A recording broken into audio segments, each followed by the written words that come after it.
berdirinya negara kita, yaitu proses lahirnya Pancasila. Ada pepatah mengatakan, tak kenal maka tak sayang. Maka dari itu, perkenalkan saya Elsie Fitri dengan MPM 2423263 dari kelas 5H Prodi PGSD. Sebelumnya, izin kepada Bapak Andri Valen, Magister Pendidikan, selaku dosen pengampu mata kuliah pengembangan pembelajaran PKN-SD, untuk mengumpulkan video pembelajaran dengan memaparkan materi mengenai proses lahirnya Pancasila melalui proses BPUPKI, Piagam Jakarta, dan PPKI. Tahukah kalian, Pancasila merupakan dasar negara Indonesia sekaligus pandangan hidup bangsa. Namun, Pancasila tidak lahir begitu saja. Ada sejarah panjang di balik cerita tersebut.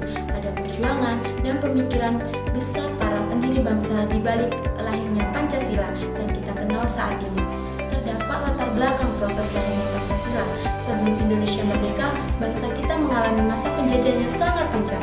Pada tahun 1942 hingga 1945, Indonesia berada di bawah kekuasaan Jepang.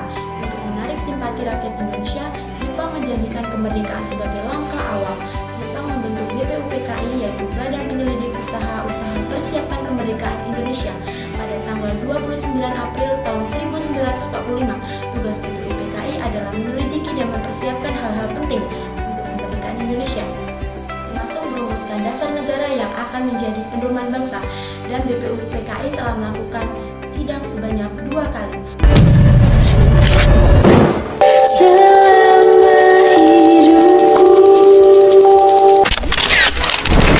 The Pancasila. Pancasila itu Pancasila berujuk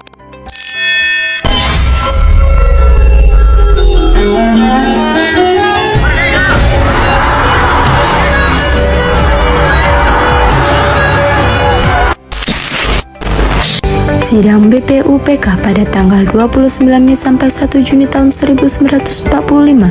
Perjalanan Pancasila dimulai dalam forum BPUPK yang bersidang dalam 2 sesi. Sidang pertama dilaksanakan pada tanggal 29 Mei sampai 1 Juni tahun 1945. Tokoh-tokoh bangsa dari berbagai latar belakang dan ideologi berkumpul untuk merumuskan fondasi filosofis negara kita. Pada tanggal 1 Juni tahun 1945, Insinyur Soekarno menyampaikan pidatonya yang mengusulkan 5 dasar negara yang dikenal sebagai Pancasila. Piagam Jakarta pada tanggal 22 Juni tahun 1945. Di antara 2 sesi sidang BPUPKI dibentuklah Panitia 9 untuk mencari titik temu berbagai pandangan. Pada tanggal 22 Juni tahun 1945, Panitia 9 berhasil menyusun sebuah draft kompromi yang sangat penting yang kemudian dikenal sebagai Piagam Jakarta. Dokumen ini menjadi cikal bakal rumusan Pancasila dan pembukaan Undang-Undang Dasar 1945 yang kemudian dilaporkan pada sidang BPUPKI kedua 10 sampai 17 Juli tahun 1945. Sidang PPKI dilaksanakan pada tanggal 18 sampai 22 Agustus tahun 1945. Sehari setelah proklamasi 18 Agustus tahun 1945, PPKI bersidang untuk mengesahkan Undang-Undang Dasar.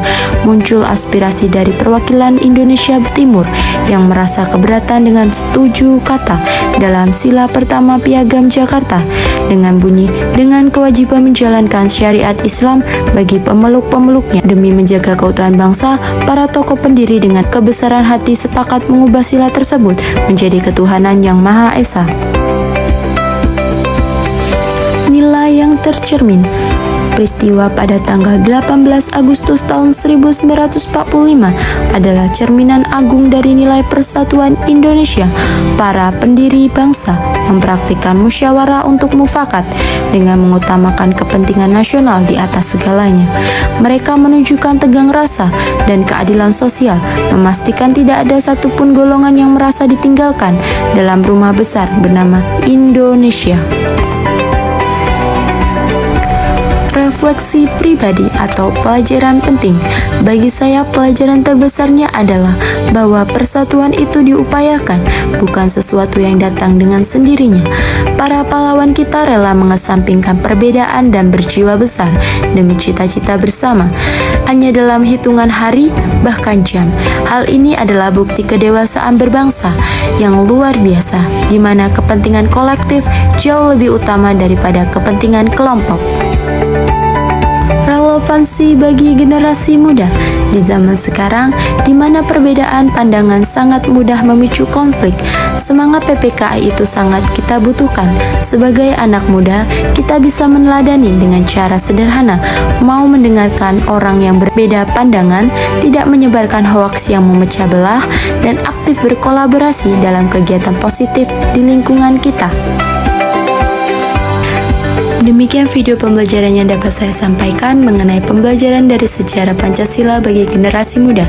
Semoga kita semua dapat terus mengamalkan nilai-nilai Pancasila dalam kehidupan sehari-hari. Jadi, dapat disimpulkan Pancasila lahir melalui proses yang panjang, mulai dari sidang BPUPKI, Piagam Jakarta, hingga disahkannya oleh PPKI pada tanggal 18 Agustus tahun 1945. Sebagai generasi muda Indonesia, kita wajib menghargai perjuangan para pendiri bangsa dan mengamalkan nilai-nilai Pancasila dalam kehidupan sehari-hari. Karena Pancasila, Indonesia dapat berdiri kokoh sebagai bangsa yang berdaulat, adil, dan makmur.